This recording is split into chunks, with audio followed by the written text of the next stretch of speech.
Good evening. A homataquiasi, and in our way of thinking and our way of being, a homataquiasi means amen to all my relations, everything with life. And thank you for the opportunity tonight just to share with you and share some of my feelings about femininity and the woman. My journey has come a long way as this life being a woman, and the greater majority of my whole time together has been in the executive world in competition with the male and working and striving and being. And so it wasn't until my late 30s and early 40s that Grandma Grace Spotted Eagle started to her and I started talking, and she started to say, we've got to go find these old ceremonies, because even in our way, the feminine principle had been somewhat pushed aside, set back a little bit, and that male aspect of the ceremony was very prominent. Grandma used to say that as women, we are the ceremony. We are representation of the earth, and we have that power to bring forth life. And the male does the ceremony. In fact, they have to do ceremony to recreate those feelings, that way of creation. This morning I talked to a group of women called Women Supporting Women, and that was pretty exciting. And one of the most primary issues that was raised is that women don't support each other. And I agree. I don't remember in the world of business that we strove to support each other. We strove to get ahead and use those competition principles and hurting each other principles and not really caring and closing our hearts. And so I shared this morning that I believe the new at-risk women or people are women executives who have now come up to very large positions in major corporations, and they just don't have anyone to talk to anymore.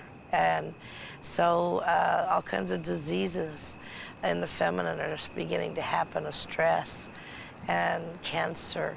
So I was sharing that if we could just get in touch with ourselves again, and not only in touch with our femininity as a woman, getting in touch with being a woman, but the male getting in touch with the feminine side of themselves. In our old ways, the women trained the warriors, and they didn't train them especially to shoot or kill. They trained them. The true warriors were the peacemakers, and they trained them to be intuitive, to understand, to have intuition, to have a heart and feel, and to be able to reach out and stop a fight in a peaceful way of understanding and mitigation and talking among each other. So in my own life, since I've been on the road, I've had wonderful, fine men that have come to be warriors, and most of them were impeccably trained in, I don't know, the arts of warfare, like karate or how to shoot a gun or whatever. And as we've been together, I think that what both of us have learned, myself and my warrior, is the warriorship of peace of the heart. I had a vision once that I was told that there'd be a sign. And then as I traveled and talked to elders, and my elders told me of a time where there's a day where there'd be two suns. And that's when Mother Earth and Father Sky would make love, and the seeds of a new existence would come down on the earth, and at that time, Mother Earth would become pregnant. And I actually saw that day in my lifetime, and I believe that day was in 1978, where we literally had two suns in the sky with no, 1987, where the supernova exploded, and right there it was. And then the seeds, well, okay, that's the sign. Now what are the seeds? And I learned about neutrinos that fall from the cosmos and go right through you and the earth, and they're the seeds of new consciousness. And then, well, what would being pregnant be like, I said. And then we are all now realizing how Mother Earth is in her birth pains, and they're called earth changes.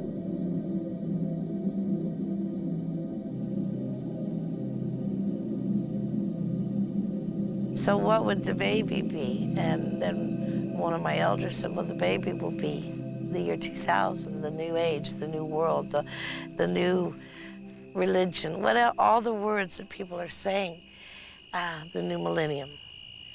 So that was pretty exciting to me. I believe we're living in the most exciting times ever of our lives that we could be. At times when the greatest teachers are walking, and the greatest students are learning, and people are conscious, and people are beginning to get conscious, and people are reaching out to each other and touching each other. Just wrote a story not too long ago that talked about victimization. And one of the pieces that I wrote down was, isn't it interesting that Jesus died for us, and he died on a cross, and what he said was, I'm doing this for you so you won't have to do it. But instead of embracing those pieces of Jesus Christ, the teacher, the manifester, the beautiful things that he did, the life that he gave back, we embrace him being on the cross. And we're in pain, and life's pain, being a woman's pain, being an Indian's pain. And the truth is, no, there's a whole nother piece of the pain, and that is we don't have to be victims any longer. You know, we're not a victim because we walk this earth. We are a piece of God, a magnificent representation of that God force. And as women, we're really, really powerful and really, really amazingly manifest as that piece, because we can bring forth life. We chose everything that's happened to us, all the opportunities for growth that we've had. In my case, half Indian, my mother would leave me in 3 weeks, alcohol, father alcohol, beating, on and on and on, so that I would be able to become a healer of those things, because I would have experience and compassion, not recreate them over and over and over again. So I had a heart attack and I died. And I went to the spirit world. That was part of a vision and a prophecy made for me.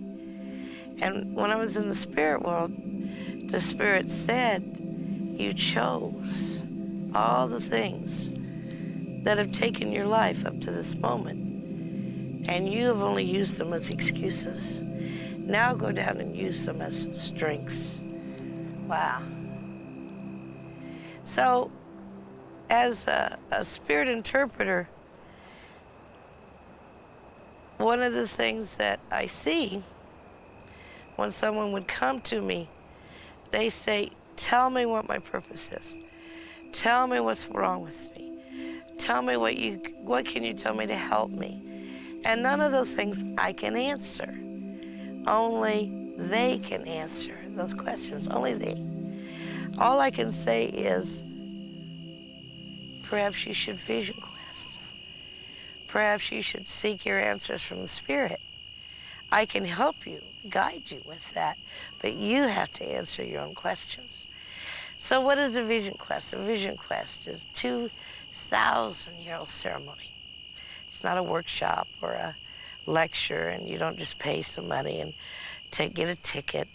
You literally prepare your body and your mind and your soul to go and set in a protected, sacred space that's connected to the great mystery. And you vision, and then you come home. And when you come home, you know that you've been somewhere. So how does one become spiritual? These Indian ways are very good right now because it helps us be in touch with all that is, everything with life. And we don't have a world that's based on the dollar or the monetary system. Our world is based on the earth. So if you would come and ask a question, my response to that would be something of earth orientation.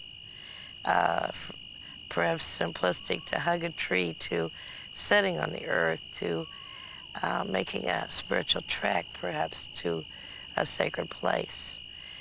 And in this time, they say, all we have to do to become spiritual in any religion, any race, any sex, is just to remember. Remember why we came to the earth. Remember that we're spiritual human beings. We were born spiritual. And what comes up for me right away is I lived some 38 years out of touch with the Spirit. And I was so curious and so loving in my heart. In that way, I wanted to do the right thing, but I didn't know where to go. You know, being a mother and taking care of your children and a wife and, you know, doing the day-to-day existence. And what happened for me is I had to get back in touch with my own roots all the way through. There's something much greater. And to expand oneself, one has to have expanding ideas. One may choose the red path where they would go seek a vision quest from the Creator. Like myself, I Sundance, or do you weep, you do any of the old ceremonies, 2,000 years old. One may take the Buddhist path that chants and does mantras and meditations and yoga positions and different things like that. It doesn't matter. I believe it's all the same. I believe all paths lead to the Creator.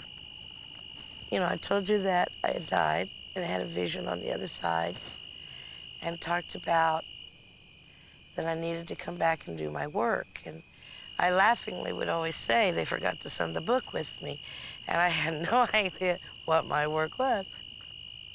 Then I asked the Spirit, what was the biggest waste of energy on the planet? And the Spirit said, judgment. And I said, wow, check it out. Because if we're all the same, how could we have anything to judge? So true. So that was a vision I had. I love that vision. And I've kind of lived my life like that. Then that if I chose to come here, I cannot blame my father and my mother. I cannot blame you for what is happening with me. I have to blame me, what is happening with me, and take care of it right there, from there. And it's helped strengthen my life and helped me get a tremendously clear perspective on where I am, who I am, and where I'm going. And with that perspective, then, it can do nothing but help me to sit in the quiet and seek that from within, where I truly believe all peace comes from, and all love, and all the answers to all our questions. in here, not in here. If you ask for a vision, you know, no one ever gets a vision. They don't have to do something, you know, to go on some pilgrimage or do a lot of work or whatever. So the Sundance is the highest traditional ceremony on the North American North American continent, they say. So in the Sundance, very often you get visions. And if you get it right, there's a door in the song, and there's a portal in the sun. And when your energies and your humbleness and all your prayer is exactly right, it takes you right through that door in the song to the sun behind the sun. And there's where you meet the old ancestors. So I went out maybe third day, don't want to rush it, and asked for a vision. Immediately, a vision happened. Wow, this is great. This is really great. And I saw a place where we were all beautiful, and we were all the same, and we were all pretty colors and pretty lights. And we all knew we were God and a part of God, and God was, and it was everything. And then some big guy comes in, and he's really tall, and he said, "Who wants to go to Earth?" And nobody wanted to go to Earth. And I've been there, done that, you know, got a t-shirt, I don't want to go to Earth. Get caught up in the emotions, and you really get stuck in the Earth, and you forget this. And he doesn't go away. So he keeps saying to us, hey, you want to go to Earth, you want to make a difference, you can go to Earth and remember who you are. So finally I bought it, and I raised my hand. I want to go, I want to go. So he said, okay, so you come from that beautiful place. Maybe it's a soul bank, or maybe it just is. I don't know. It's beautiful. And then you come over and you go up to this computer. There really is a computer. Yeah, I saw it in my vision. And I would choose, a mother would leave me at 3 weeks, and father would drink, and mother would drink, and on and on. I'd pick on, and woman. You get a lot of mileage out of this life by hitting the button on woman. A lot of lessons. So anyway, I hit all those buttons, and I came down to Earth, and that was called birth, and I forgot immediately. And I walked through life pretty much asleep. The Spirit would show me that in the vision. And then something would happen to wake me up. I don't know what else to say, just wake me up. And in waking up, I then sought to be or see or become a part of the Spirit and make a difference on this earth. And remember who I was, or who God was. So when somebody says, hey, what's the meaning of life? Aliveness. I don't know. I can't answer the question, but why not enjoy what you're doing and be in excitement and whatever. So if I could say anything to my brothers and sisters so far over the ocean, is to know and become to know who you are in your heart.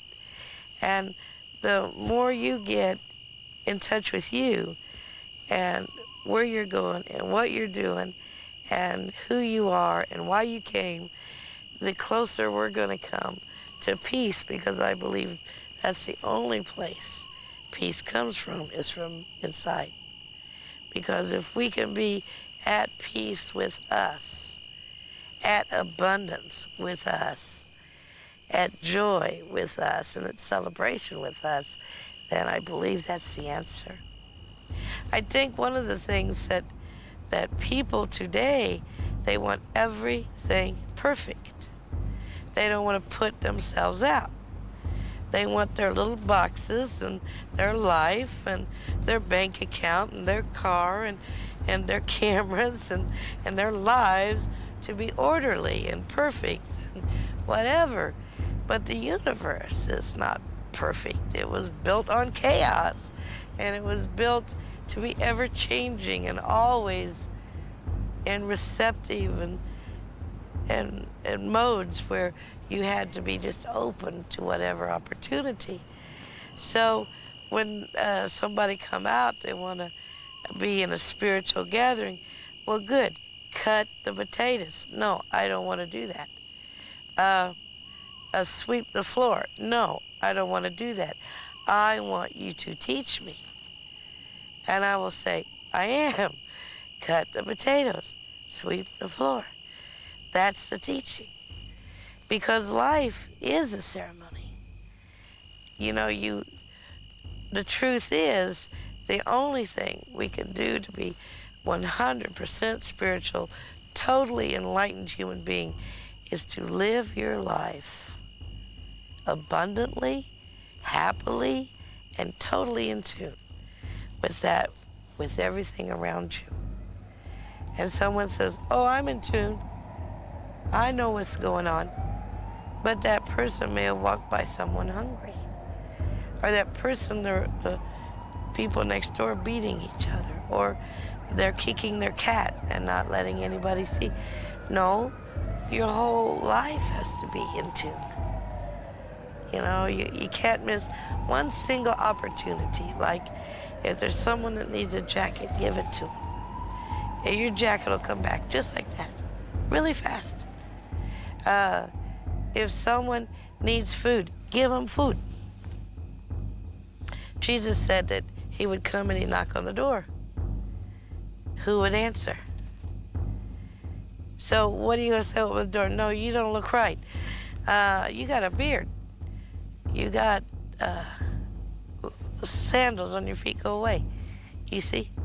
So you got to be open to everything. Everything that happens in my life is a microcosm of the macrocosm, and it's a part of the illusion that I dreamed. So if my life's not going right, it's my fault. If my life's really cooking, hey, that's my fault too. It feels good. I know I'm getting it better. I'm thanking my elders. I'm thanking my spirits. I'm feeling good. Because the truth is this life is a gift. And the more we embrace it, celebrate it, put it out there, live it. You know, there's so many things I've yet to do. I want to do. I'm excited. And if you're not excited, then what are you? A homo takoyasi.